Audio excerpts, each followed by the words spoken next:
हरे कृष्णा दंड प्रणाम आप सभी को। तो आज हम भगवद गीता की 5.13 श्लोका पे चर्चा करेंगे।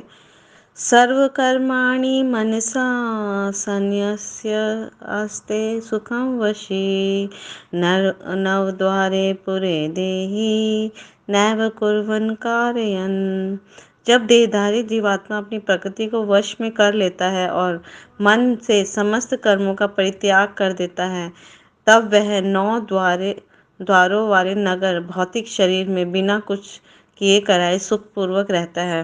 तो यहाँ पर शिव पापा जी बहुत सुंदर समझा रहे हैं कि देहधारी जीवात्मा जो है इस 9 द्वारों वाले नगर में वास करता है।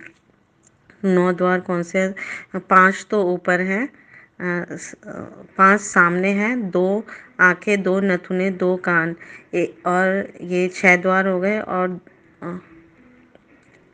एक मुंह, 7 द्वार, और 2 द्वार नीचे होते हैं, गुदा और उपस्थ। तो ये 9 द्वारों वाला जो शरीर है वो नगर की भांति है। तो इसमें जीवात्मा जो है वो उसका स्वामी है, इस नगर का स्वामी है, और वो इस पूरे मतलब नगर में सुखपूर्वक रहता है। तो ये शरीर और नगर के जो कार्य होते हैं वो प्राकृतिक गुणों से संपन्न होते हैं। तो शरीर की परिस्थितियाँ के अनुसार जीव अपनी इच्छा अनुसार इन परिस्थितियों से अलग हो सकता है। तो क्या करता है, अगर वो अपनी परा प्रकृति को, यानी कि जो उसका स्वाभाविक प्रकृति है, यानी कि भगवान, हर जीव की स्वाभाविक प्रकृति होती है भगवान कृष्ण का नित्य दास होना। तो उसको भूलने के कारण वो अपने आप को शरीर समझ जाता है, तो इसलिए उसको कष्ट मिलते हैं। लेकिन जब वो कृष्ण भावनामृत यानी कृष्ण भक्ति जागृत कर लेता है, तो वो अपनी वास्तविक स्थिति यानी स्वाभाविक स्थिति को तुरंत पुनः दोबारा प्राप्त कर लेता है और इस देह बंधन से मुक्त हो जाता है, और उसका जीवन जो है वो संयमित हो जाता है। इस संयमित जीवन में उसकी जो सारे कार्य होते हैं ना, उसमें परिवर्तन आ जाते हैं। तो इस तब वह 9 द्वारों वाले नगर में सुखपूर्वक निवास करता है। अदरवाइज उसको दुख तकलीफ होती रहेगी। और हमें ये भी समझना चाहिए, जब हमारे ये 9 द्वार है ना, हम सुखपूर्वक इसमें महसूस करें, तो हम शुद्ध सत्वगुण के लेवल पे आ गए हैं। 2 आंखें, 2 नथुने, 2 कान, 1 मुंह, गुदा और पस्त।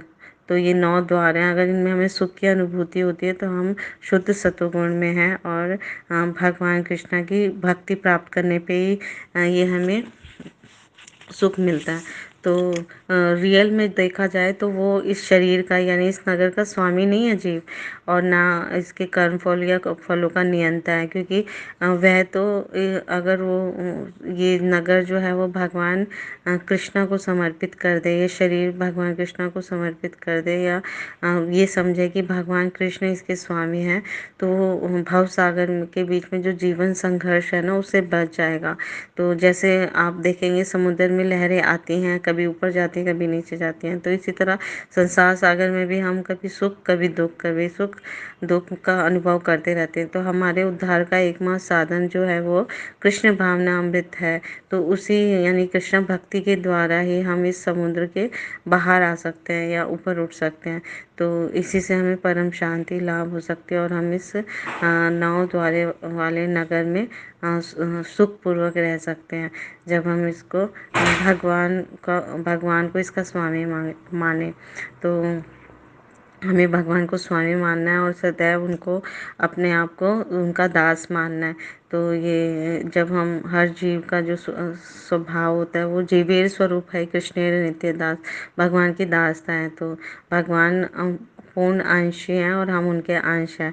तो इसलिए हमें सदैव सतत भगवान की सेवा में अपने आपको संलग्न करना है। तो ये सेवा कलयुग में जो है वो हरि नाम के द्वारा ही की जा सकती है। जब हम कहेंगे हम निरंतर हरे कृष्णा कृष्णा कृष्णा हरे हरे, हरे राम राम राम हरे हरे, तो हम इस भौतिक शरीर जो हमें मिला है उसमें हम सुखपूर्वक रह सकते हैं।